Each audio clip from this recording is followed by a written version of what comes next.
Instead of California where the sun so warmly shines, tonight we find the clampets in their cabin in the pines. The weather is so cold, hot coffee freezes in the cup, and when the chickens lay their eggs, they lay 'em standing up.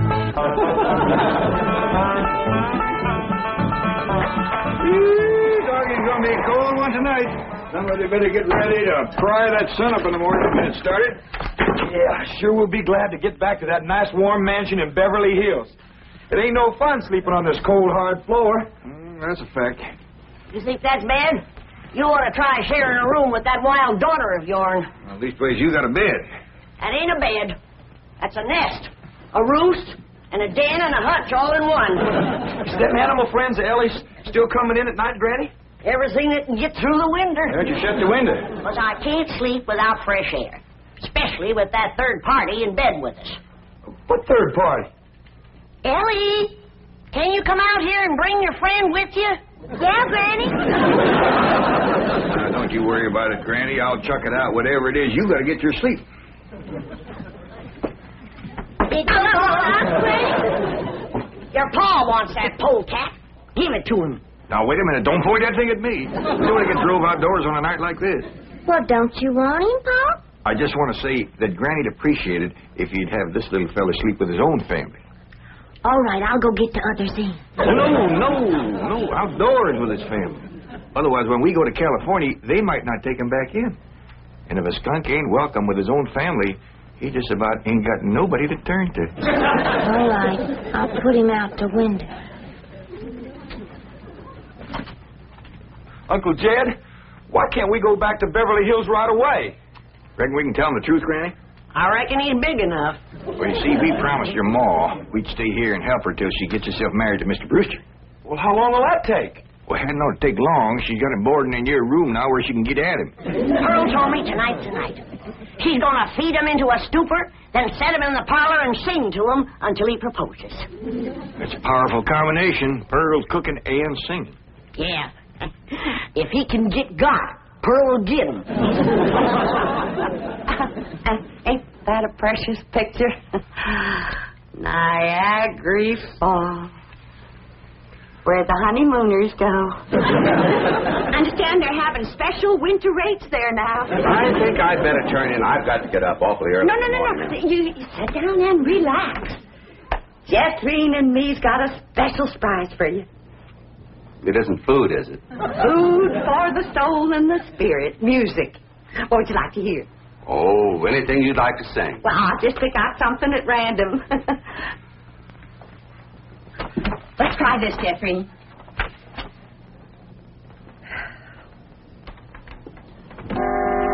Oh, promise me that someday you and I will take our love together to some sky where we can be alone and faith renew.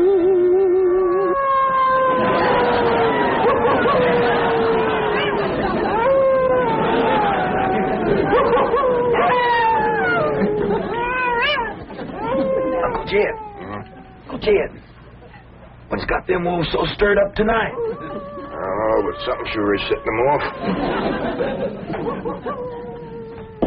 Granny, can't sleep a wink. Go to the right, Granny. Go to the left, Granny. Them wolves keeping you awake too, Granny? He sure is. Howling goes right through you. It ain't their hollering that's getting me. It's their snoring. Look for yourself. Ellie's got two of them under the bed. Hey, we gotta get that girl back to Beverly Hills. She's going right back to being a wild cougar. What y'all all doing out here? Trying to keep warm. Sure it's cold in there without you, Granny. Mind if I join you? I reckon so, if you don't mind a little human company for a change. Uncle Jed, we just got to get ourselves back to Beverly Hills. We will, Jethro, as soon as your ma gets proper hitched to Mr. Brewster. Bless you. Oh, Pearl, give it all you got tonight. Oh, we's all gonna be down with pneumonia.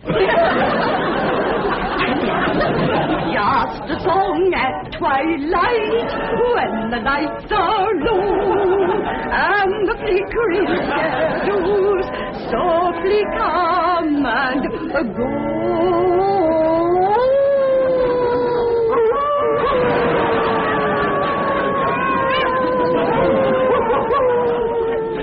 Home joys divine, home joys so pure, love ever faithful and love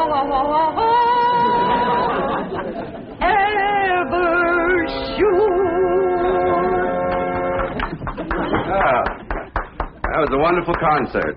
You both are unusually talented. Thank you. Yes, indeed. That means a lot coming from you. Naturally, folks around here brag on us. In fact, they think we ought to go on a concert tour. Oh, really? Oh, yes. My neighbors is always after me to sing out of town. Well, I can understand that.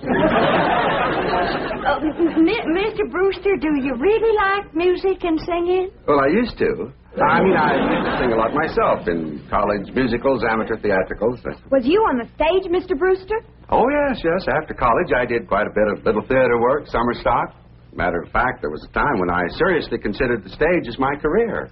Ma, Mr. Brewster's an actor. Well, not any longer. My father had other ideas. He insisted I get into the oil business. Mr. Brewster, did you ever do anything from The Bard of Avon? That's Shakespeare. Oh, I just love him. Well, as a matter of fact, I once played the lead in Romeo and Juliet. Which one was you? I was Romeo. In my youth, I was considered quite a leading man type.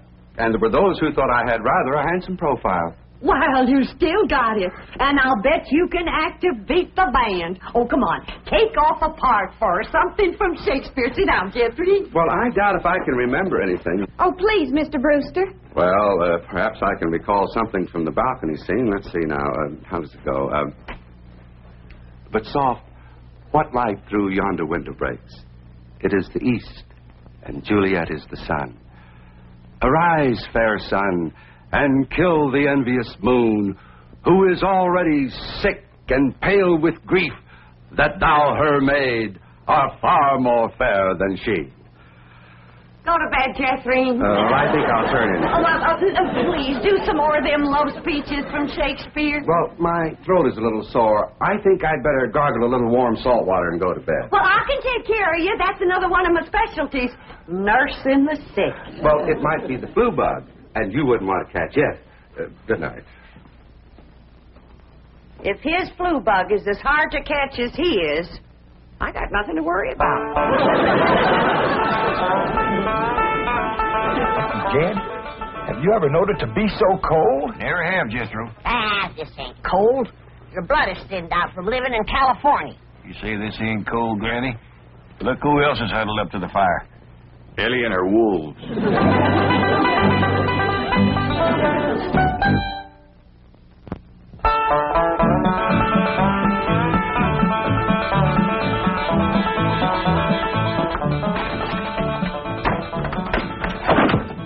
Still cold this morning, Granny. Cold? You call this cold? Why, I remember a winter morning that was so cold that when I went to milk the cow, the milk froze before it hit the pail. I had to break it off in sticks. Yes, sir. I carried a double armful of milk in and never spilled a stick. Gee, Granny, how'd you drink it? Bite on it? Nope. But you did. You're in a right good mood this morning. Jeff, I got a feeling in my bones that Pearl got him last night. Oh, I seen Mr. Brewster's car coming down the road, and Aunt Pearl's with him. I told him, my bones is never wrong.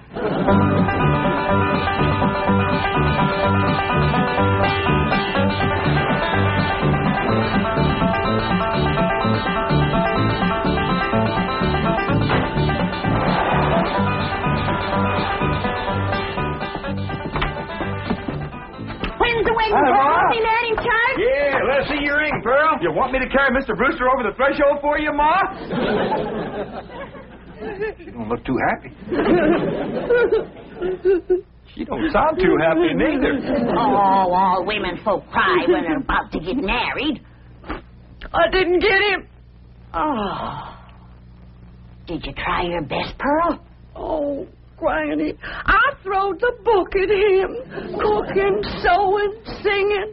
I even nursed him through the flu. Got him well in 5 minutes. But he didn't propose. Jed, you go out there and do your duty to your female cousin. Ask that city fella what he'd rather get, married or buried. Now, Granny, I don't hold with getting folks married unless it's willing. Pearl's got enough willing for both of them. If you're going to make a liar out of my bones... Yeah, I'll have a talk with Mr. Brewster. Where'd he go, Pearl? He said he was going to park the car on the warm side of the cabin. But he must have run off. After him, everybody. We'll head him off at the pass and shoot him down like a dog. Now, you hold on. You ain't shooting nobody down. Just simmer down. Why, he didn't run off at all. Except we'll need you, Ellie, to get him back in here. How come? Looks like a couple of your friends are sizing him up for breakfast.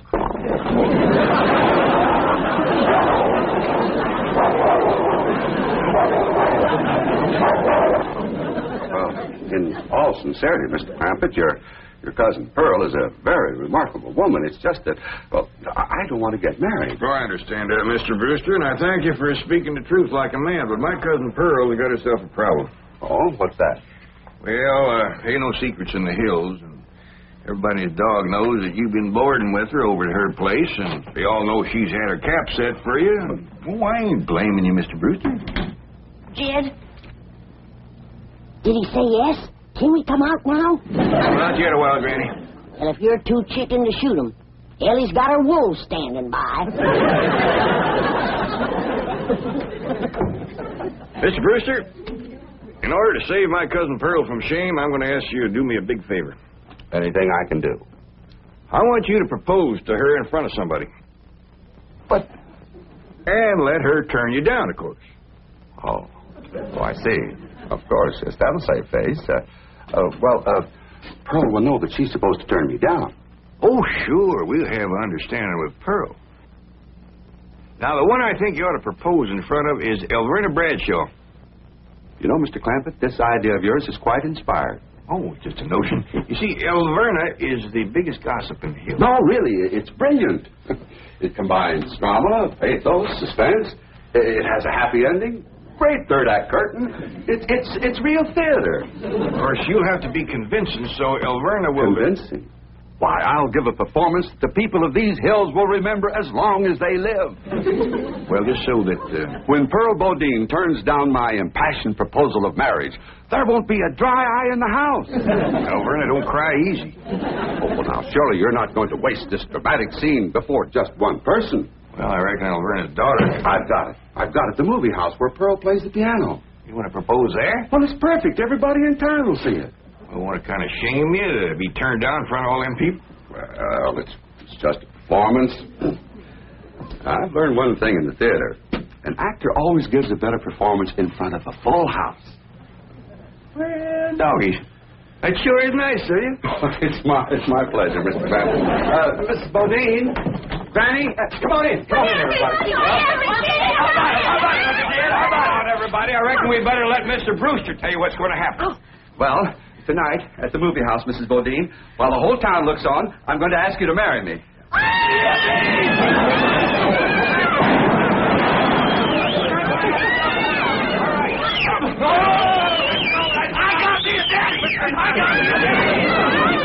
It's called for a whopping big snort. Now, will y'all quieten down, everybody, until you hear the rest of the story. Now, Pearl, when Mr. Brewster asks you to marry him, you're going to say no. Not unless I'm as drunk as you are.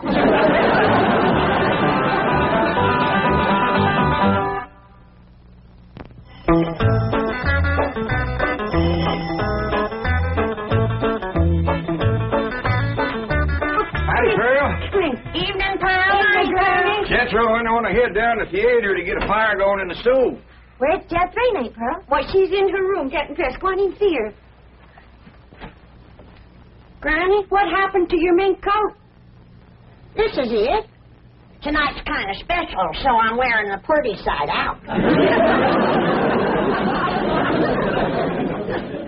You sure got your pretty side out tonight, Pearl? Oh, I tell you, Jed, I'm as nervous as if I was going to get a real honest-to-goodness proposal.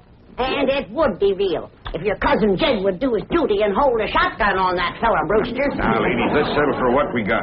This way, Pearl can come to California without nobody saying she left town in disgrace. Good evening. Good evening. Ain't you dressed up? That boiled shirt makes your face look kind of dark. Well, as a matter of fact, I'm wearing a little theatrical makeup. Mrs. Bodine, how would you like some pancake on your face? How'd you like some sweet potato pie on yours? Fetch me some hot possum grease, Pearl, and I'll fling it on her. Now, ladies, you misunderstood me.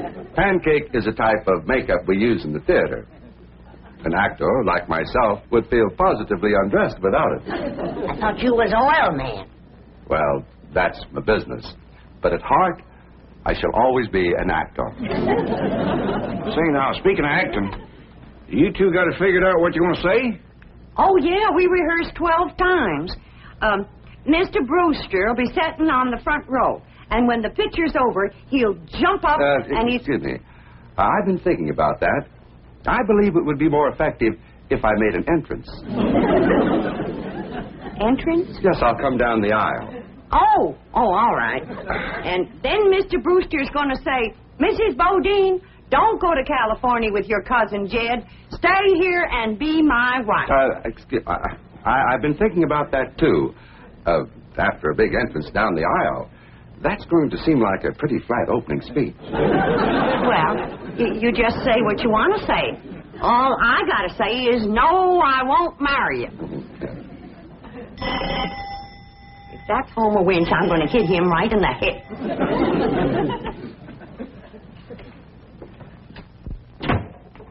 Evening, Pearl. Brenda Bradshaw, what are you doing here? Well, you and me being such close friends, I just thought I'd offer to play Pahanny for you at the theater tonight. Why? Surely you're not going to show up and have folks whispering behind your back all during the picture. What in the world would they be whispering about? Pearl, I'm your best friend.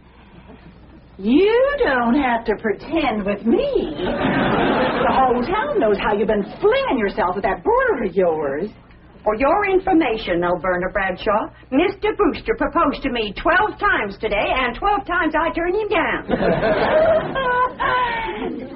Is that why he give you this here mink coat?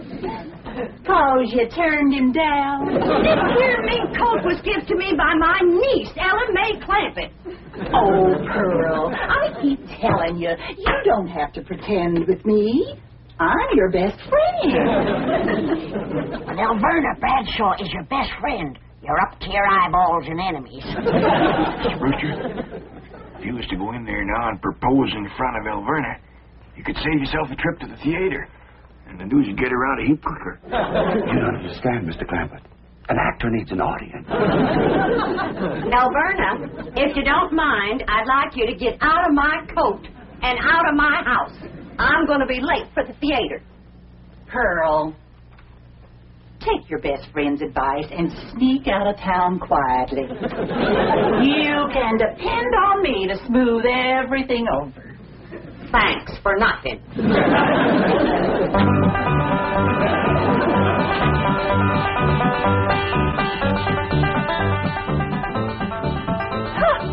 Farewell performance is right. I reckon she'll sneak out of town in a hurry if she ain't already snuck. Mind you, Pearl's my best friend, and I ain't one to talk, but...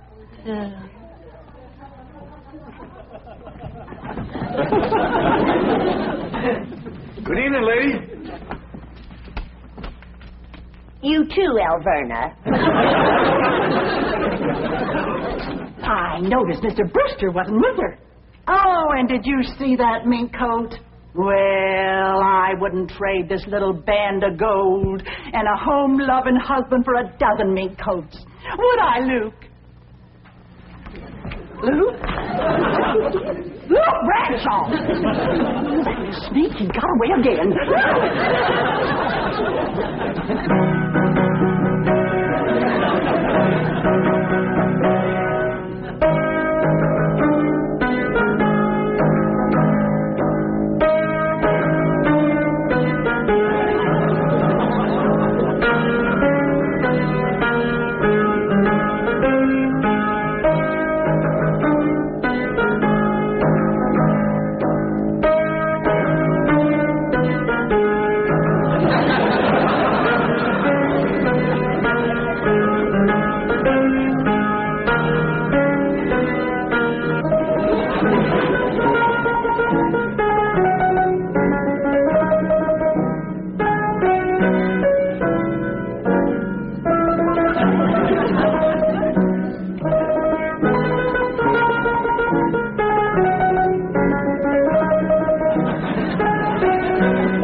the picture! All right, Charlie. Mrs. Bodine, I just saw that poster out front. Farewell performance. Does that mean you are leaving? Oh, yes, Mr. Brewster. I'm going to California with my cousin Jed and his family. Oh, no, please. Please, I beg you. I implore you. I beseech you. Don't go. Stay here and be my wife. No, thank you, Mr. Brewster. I cannot. I will not accept that answer. Oh, I love you, Pearl Bodine. I love you with all my heart. With all my soul, I love you as no man has ever loved woman before. He's better than Francis X. Bushman. Pearl, be mine. Come back here, Mr. Brewster. No, Mr. Brewster, my answer is no. Then life has come to an end. But what is life without love? If I was him, I'd let it go at that. Without Pearl Bodine, there is no love. Oh, me darling, oh, me precious. Say those words that will make me the happiest of men. I'm behind you. My answer is still no. Quit while you're ahead, Mr. Brewster. Oh, how those words stab into my heart like cold steel. And only you, Pearl Bodine, can heal the mortal wound. Oh,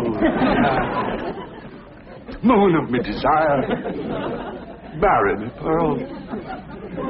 No. I promise you a life of happiness.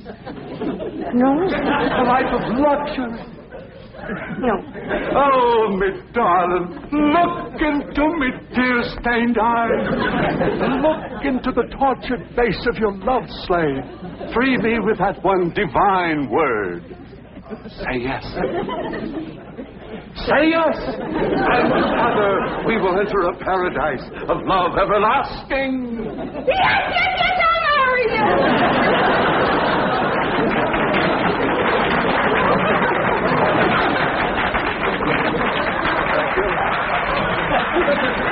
Thank you very much. Did you say yes? Yes. I haven't said yes. I was ready myself.